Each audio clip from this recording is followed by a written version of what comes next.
Hi everyone, and welcome to this keynote session at the Psychology of Global Crises conference. My name is Niklas Chimirri. I work at Roskilde University here in Denmark, and I have the pleasure of introducing our upcoming keynote speaker to you, Kieran O'Doherty from the University of Guelph in Canada. Kieran's research interrelates three big fields. It focuses on psychology's relevance for investigating the social and ethical aspects of science and technology, on the participatory methodology of public deliberation, and on the development of theoretical and qualitative psychology more generally. He has published on such diverse topics as vaccines, human tissue biobanks, the human microbiome, salmon genomics, and genetic testing. On the interplay of psychology and STS, Kieran recently co-edited a groundbreaking volume on psychological studies of science and technology, which from a multitude of theoretical perspectives highlights the relevance of psychological research for studying science and technology's central role in the constitution of human self-understanding and relations. Kieran furthermore directs the Discourse Science Public Lab at the University of Guelph, which promotes public engagement on science and technology. In this context, Kieran has helped develop methods for public deliberation that allow community members to provide input on policy decisions for complex, controversial topics, such as childhood vaccination and the use of personal data for research. His community-engaged work in this area is motivated by the belief that policy decisions that affect large numbers of people should be informed not only by experts, but also by the people that they will affect. You can, for instance, read up on this strand of his research in a recently published special section in Human Arenas, which discusses the importance of relational conceptualizations of ethics and psychological research. Last but not least, it should be mentioned that Kieran has been the editor of the journal Theory and Psychology for several years now, and is doing a terrific job at rendering it possible for many of us conference participants to publish our work and develop our thinking through this channel. Today, Kieran will be talking about key concepts for understanding the current corona crises, namely trust, trustworthiness, and governance in times of COVID-19, and which I much look forward to discussing with you and Tim in the live Q&A on Zoom right after the talk has been screened. But now to you, Kieran. The virtual floor is yours.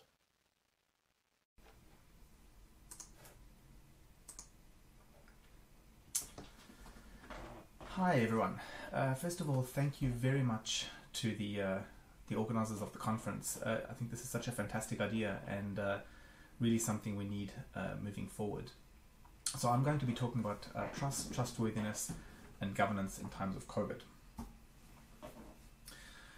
Compared to a few months ago, we've seen very dramatic changes to all of our personal and professional lives. And these changes have been directed to a large extent by public health advice about how to respond in the face of the COVID situation. Now, from the perspective of public health workers, of course, one key problem is how do we get people to follow directives that they feel will help us address the crisis. However, from the perspective of everyone else, the question is, should publics comply with public health advice? And so there's two really important issues that I want to be looking at here. The first is the role of trust in this. And the second is who determines what those public health directives are and who should be determining that. So in my presentation, I'll talk a little bit about trust in coordinated societal action. I'll explain what I mean by that. And then I'm going to look at what is trust. As researchers, as scholars, how do we conceptualize trust and what are the consequences of conceptualizing trust in particular ways? And then finally, I'm going to move on to talk about public engagement in governance in times of COVID. So I'm going to start from a political science or political theory perspective and note that political theorists talk about political trust, and what they mean by that is the degree of citizen support for political institutions given uncertainty and vulnerability to the actions of those institutions. Mark Warren notes that there are several benefits of trust from a political theory perspective. So he notes that trust allows for cooperative divisions of labor. He notes that trust is efficient because it doesn't involve high costs of monitoring and sanctioning. He also notes that trust relationships can build on the goodwill, knowledge, and creativity of individuals. And he notes that existentially, trust provides security for people.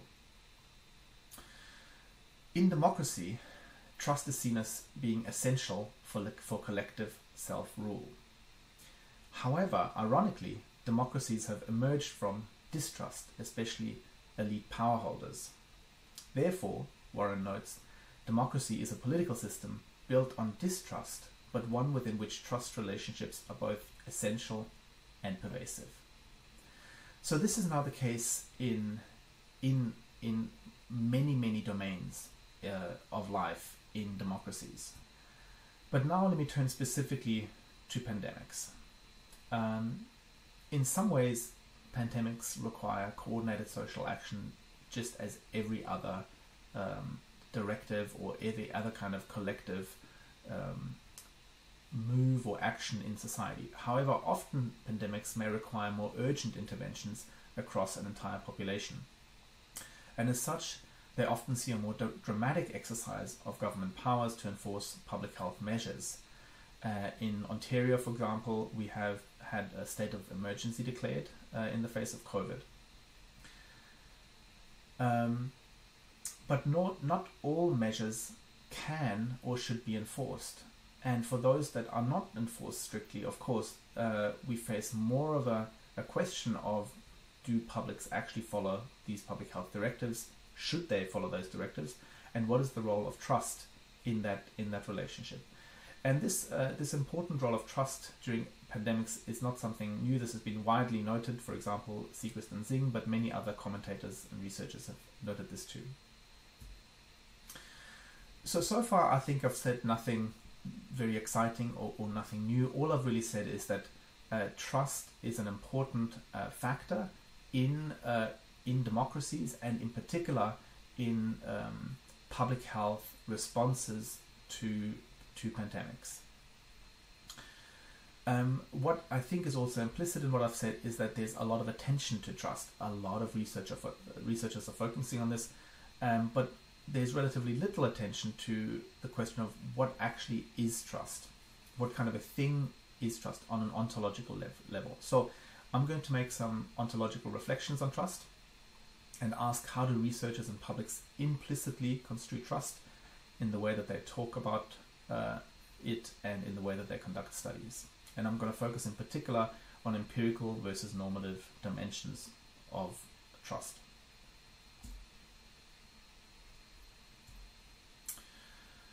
So I'm going to look at three different conceptualizations of trust. And the first one is I'm going to call trust as an intra-psychic object or construct. Okay, so as I've said, there's a lot of research on trust. Certainly on pandemics, but in broader health as well. Trust in political science, political psychology, and also very importantly, trust in business and branding. So how much do people trust this brand so that we can make them buy more? This research is primarily empirical, and so here's just an example of a survey item that I was involved in earlier this year. The item says, using a scale of 1 to 5, where 1 means cannot be trusted at all and 5 means can be trusted a lot, how much do you trust each of the following groups of people? So this is very typical of measures of trust, where very simply you just ask people, how much do you trust something? There might be ranking scales or different kinds of rating scales, but ultimately it boils down to just simply asking people, how much do you trust something? Now, there is a lot of sophistication in a lot of this research. So, for example, trust is often said to be a multifaceted construct. So you might look at different dimensions. For example, trust in how predictable somebody is, trust in their benevolence, so the idea that they will act in my interests and my best interests, or trust in somebody's competence, which is of course somewhat different, so the ability of them to do what they say. But in spite of some of that sophistication, most empirical research does not really look at the philosophical underpinnings of the idea of trust. And so we often look to philosophers to help us with that. Paul Thagard is a Canadian philosopher, and he's writing in Psychology Today, and he asks, but what is trust? And here he says, here are some possibilities.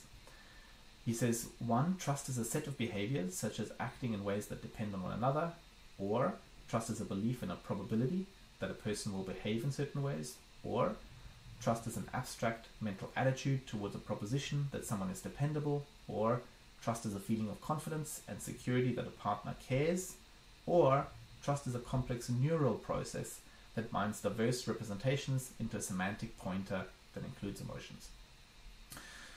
So I want to focus primarily in the middle three options here. So trust is a belief, trust is an abstract mental attitude, and trust is a feeling. All of these are very clearly intra-psychic notions. So they all posit that trust is something that exists inside me and in greater or lesser quantities. The behavior and the neural processes are a little bit different, but those two also, similar to the intra-psychic ones, focus on trust as an individual phenomenon, so associated specifically with the individual. So I'm going to now argue that there are a number of problems with these intra-psychic conceptualizations of trust, and the individual ones too. Certainly all of them are psychologized versions of trust. The idea that there's a phenomenon that we could understand in a number of different ways, but we choose to understand it in a primarily psychological way. So the first criticism, the first problem, is that trust conceived of in this way is assumed to be a substance of which one has more or less. And as Michel points out, this is a common problem in psychology, where we posit the existence of some phenomenon and just assume without evidence that it has a quantitative structure. A second problem is that as an individualistic construct, as all of the five options are listed are, there is no consideration of the relational contexts within which individuals exist. So what I'm pointing here to is, for example, the historical relationship between the individual doing the trusting or not trusting and the person or entity that is being trusted or mistrusted. So for example, we could look at indigenous people's lack of trust in settler governments given past injustices. Or we might look at individuals' situation in power asymmetries and institutional arrangements. So here we might talk about researchers using personal data from their participants and whether we trust them to do so competently when there's no oversight and no incentives for them to do so. Or another example, individuals of course are situated in cultural and symbolic meanings, and we might ask here, do we trust corporations to respect traditional beliefs in dealing with food or mining in traditional territories beyond what is needed to maintain their profits? The third criticism I have of these intrapsychic conceptualizations of trust is that they tend towards being used to manipulate individuals as opposed to changing institutional arrangements that are the cause of mistrust. So what I mean here is, for example, if we think about GM foods, and in Canada, for example, there is a wide mistrust of government and corporations when it comes to GM foods.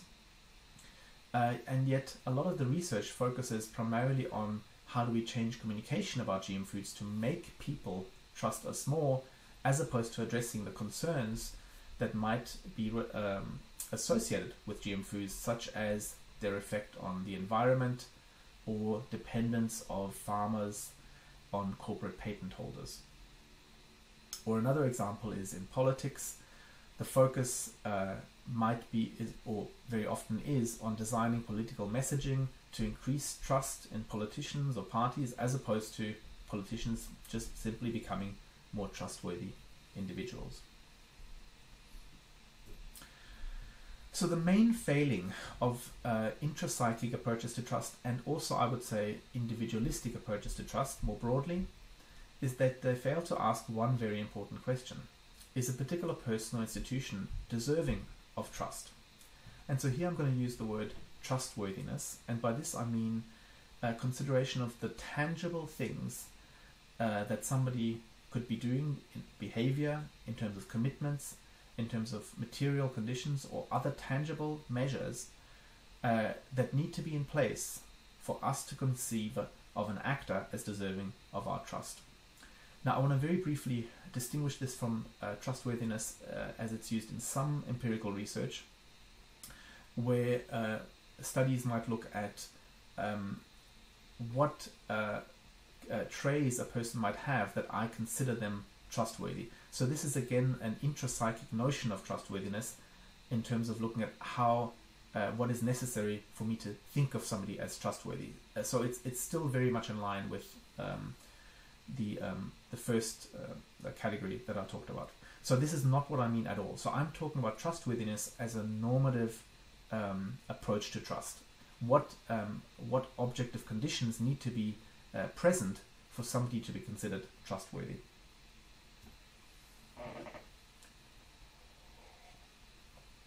So I'm going to illustrate this through an example of DNA biobanks. So DNA biobanks are important resources for genomics research and have been for some time. And the idea is that DNA samples and personal information are collected from a very large number of people, collected by the biobank, and then provided to researchers for them to do particular studies. There are, of course, concerns about privacy, how best to gain appropriate consent, and other kinds of ethical issues. And biobanks and researchers have an interest in people trusting biobanks so that as many people as possible donate DNA to the biobank. So a good amount of research asks what factors lead people to trust biobanks. So this would be a focus on trust as an intrapsychic object, where we focus on the person doing the trusting or not doing the trusting, and we're trying to change that. We're trying to manipulate how people view biobanks.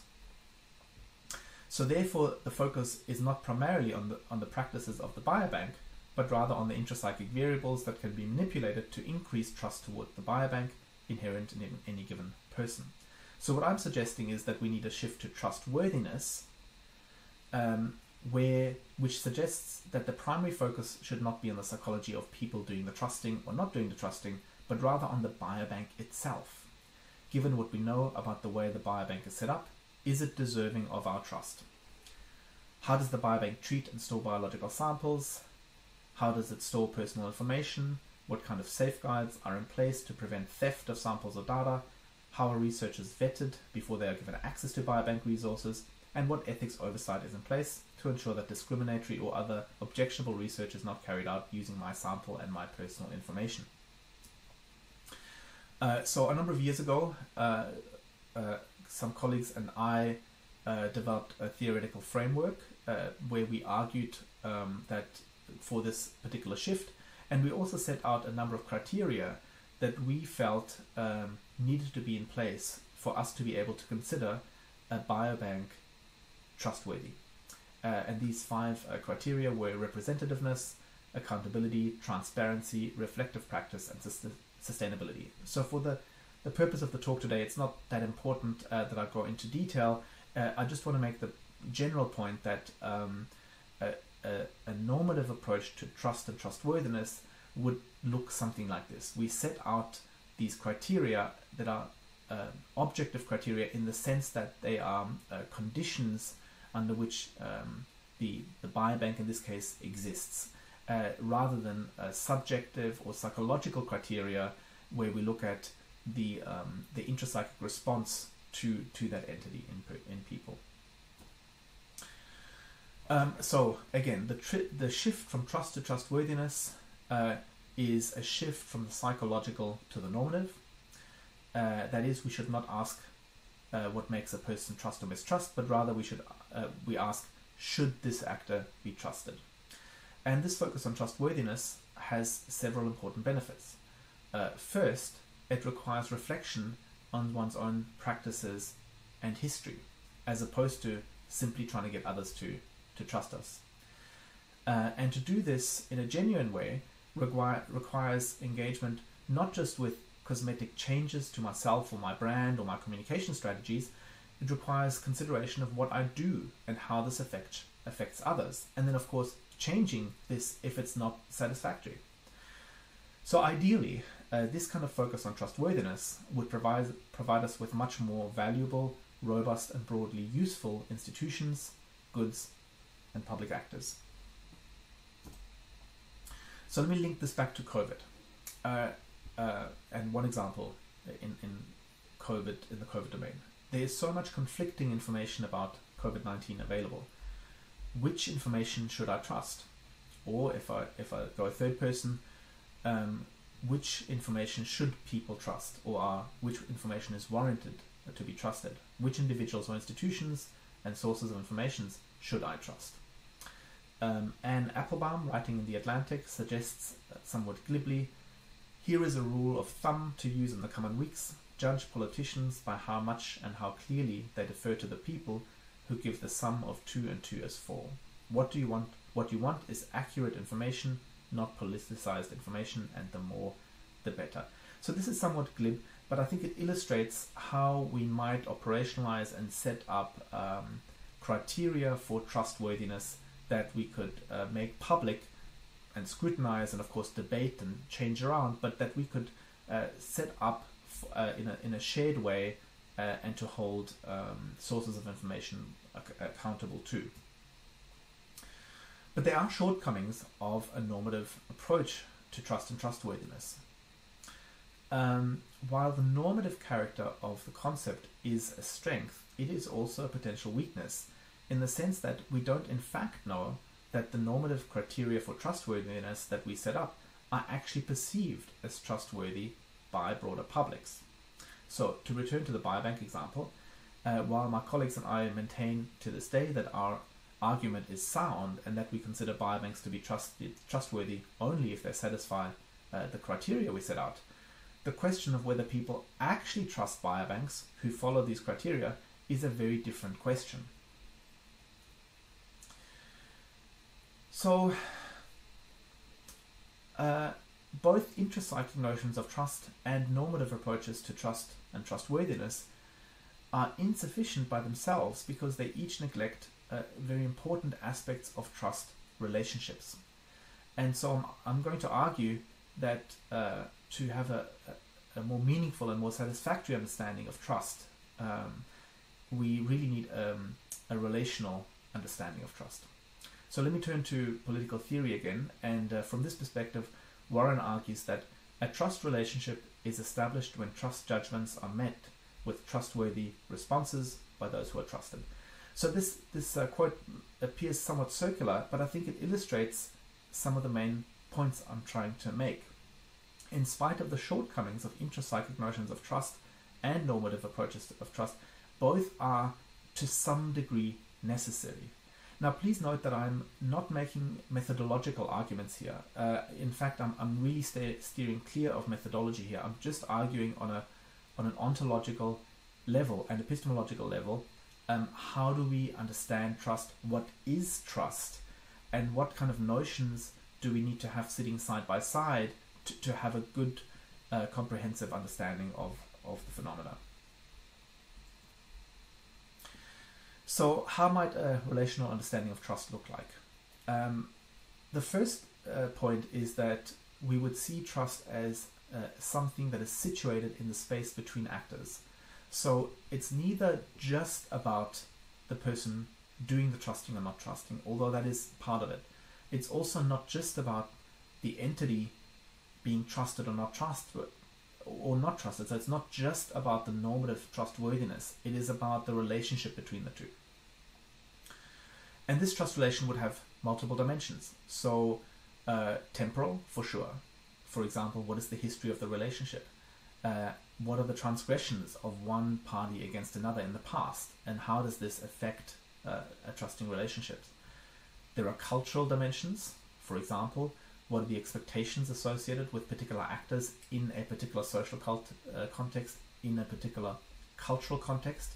And how do those expectations change if we shift into a different cultural context? And then, of course, there are normative dimensions as well. What criteria and legal frameworks have been developed are in place to characterize the mandate of actors. So, for example, public health mandates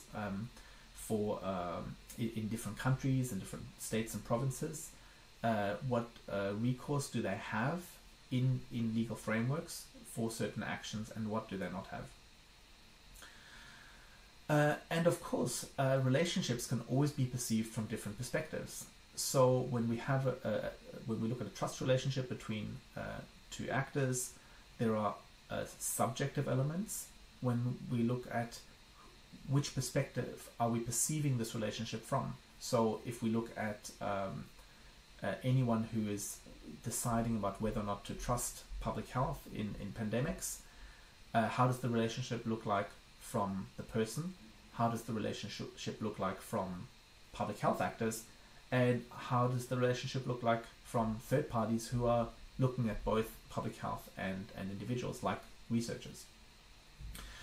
And of course, there are also objective elements to perceiving this relationship. So what is the social material positioning of the person doing the perceiving? So let's now look at this more specifically for COVID again, and in particular we can look at state interventions in responses to COVID. So we can have some general relational considerations, like, for example, what is the political legitimation of the government? Is it democratically elected? Is it an authoritarian government, etc.? Secondly, what is the relationship between the government and particular subgroups of its constituents?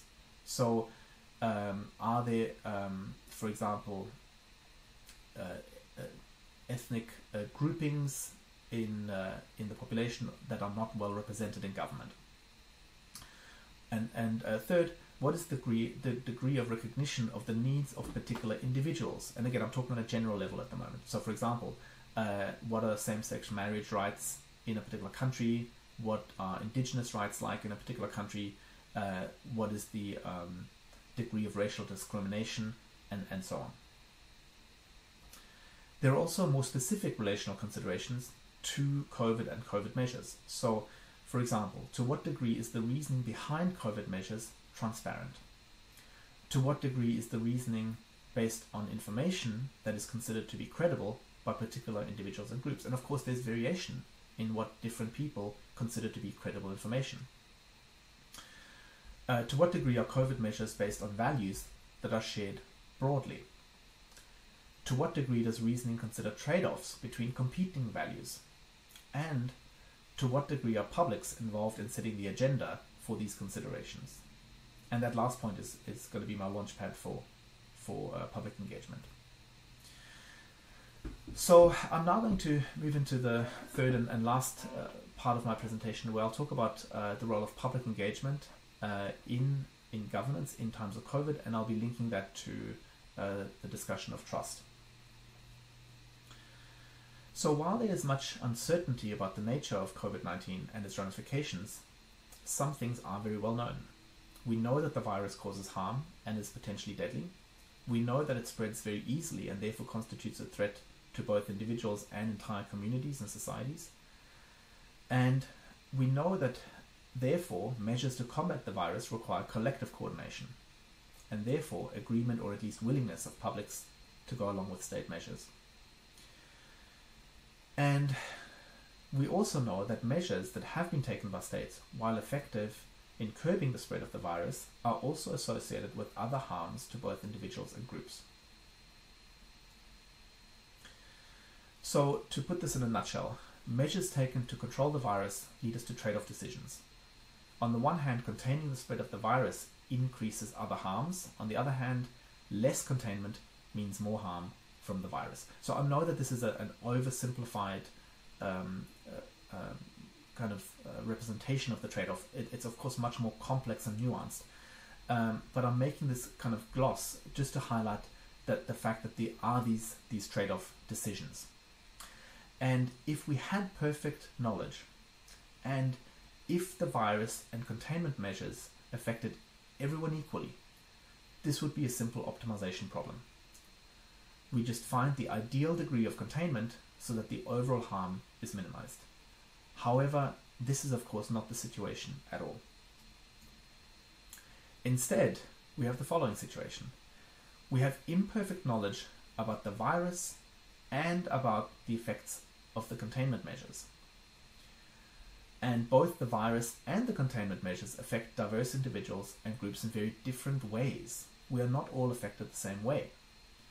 Therefore, specific actions that are taken or not taken with respect to the virus, for example, closure of shops and businesses, invasive contact tracing via cell phones, and so on, all of these actions cannot be evaluated only by the effect they have to also be evaluated by the effects as they are associated with the interests and values of different people.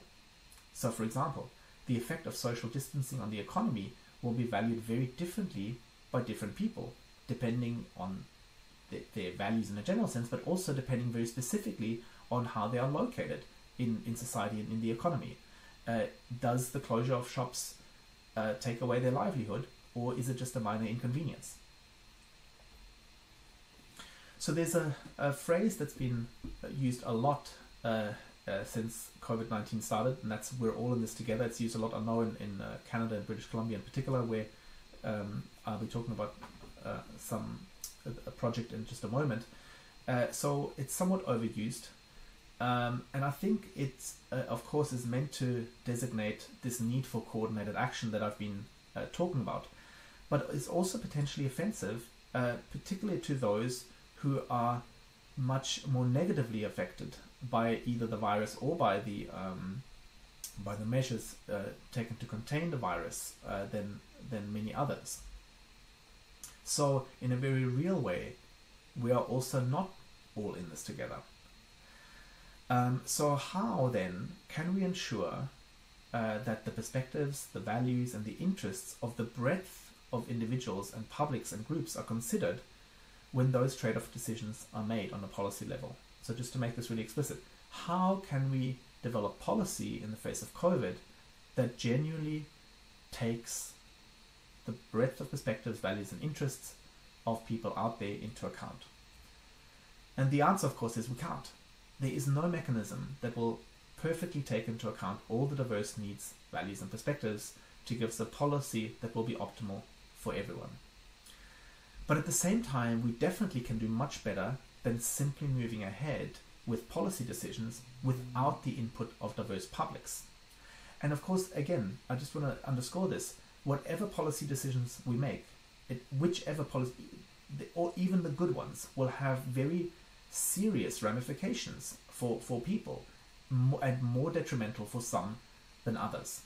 And the argument, of course, is that we should have some sort of public input in those decisions. Most countries have implemented COVID measures without any kind of meaningful public engagement at all. In the UK, for example, this has led to the Nuffield Council on Bioethics to explicitly call for greater public involvement in determining responses to COVID. So I'm going to now talk about public deliberation as a practical mechanism that can help here, and I'm going to draw on my work with Mike Burgess and other colleagues, which has been about developing practical mechanisms for bringing together diverse groups of members of the public to provide input on policy involving complex science and technology. And I won't revise this past work, but I will instead talk about a project that's currently being planned to develop deliberative public input for policy on COVID measures in British Columbia in Canada. So I think there's often misunderstanding when we talk about public deliberation and what we mean, and very often it's used in a fairly loose way to say, oh well, we just get people to talk and maybe policymakers to listen. But I'm talking about public deliberation in a much more specific and precise way. So let me quickly go through what I mean by public deliberation. So first, there has to be a systematic effort to select people for diversity when looking at who is part of this conversation that we're planning.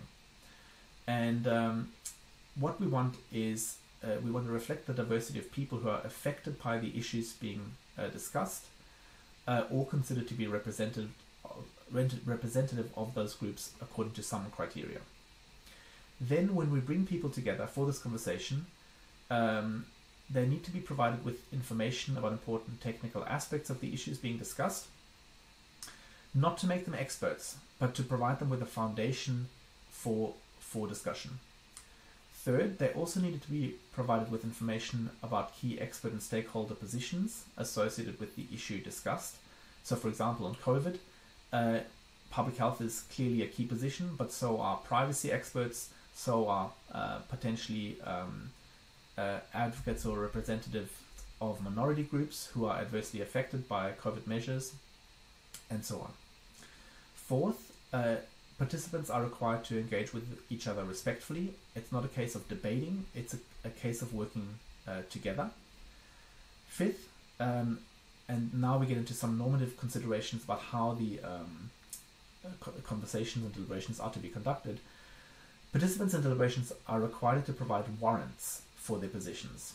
So it's not okay to simply say, here's what I think, here's my opinion. There have to be reasons or narratives that are given to support them.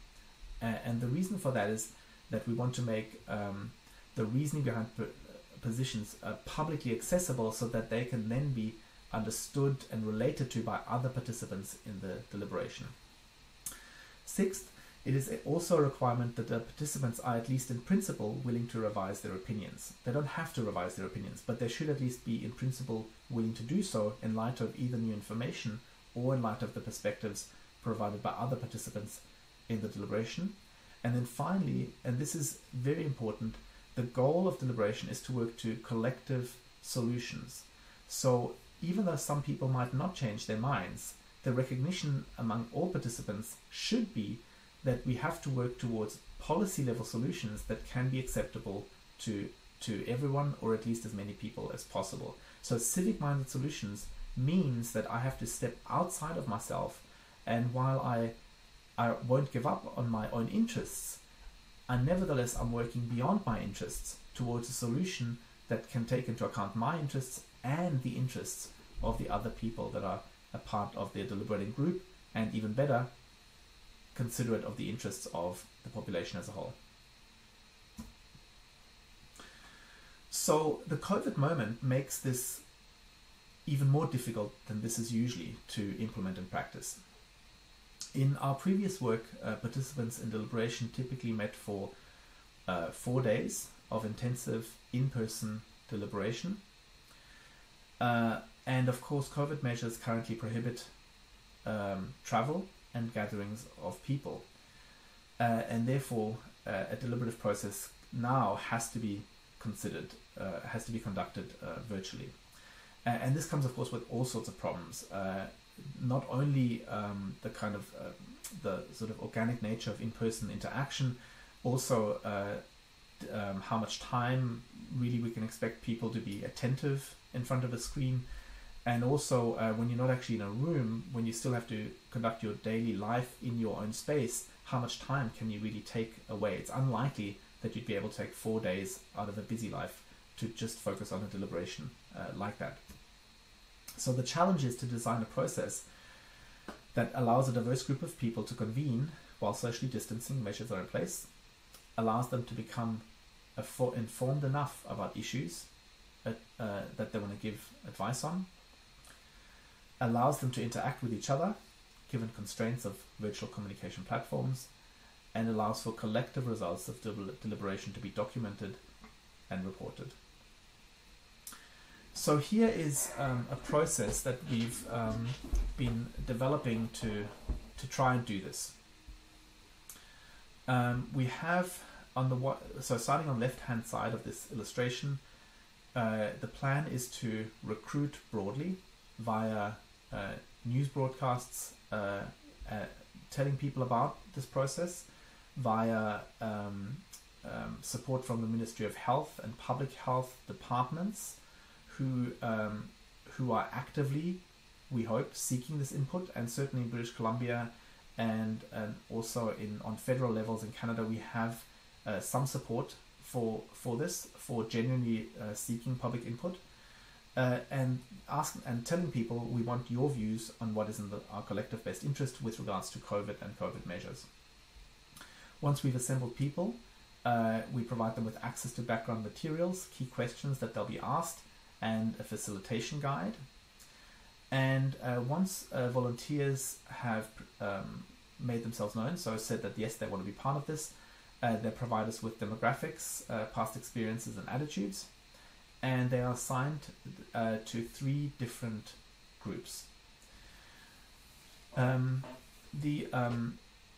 main process will be a diverse facilitated large group. We call it a large group. It's about 25 or so people, and it's professionally facilitated, and it's going to be constituted by getting a randomly selected but demographically stratified group. So we're selecting this group for diversity.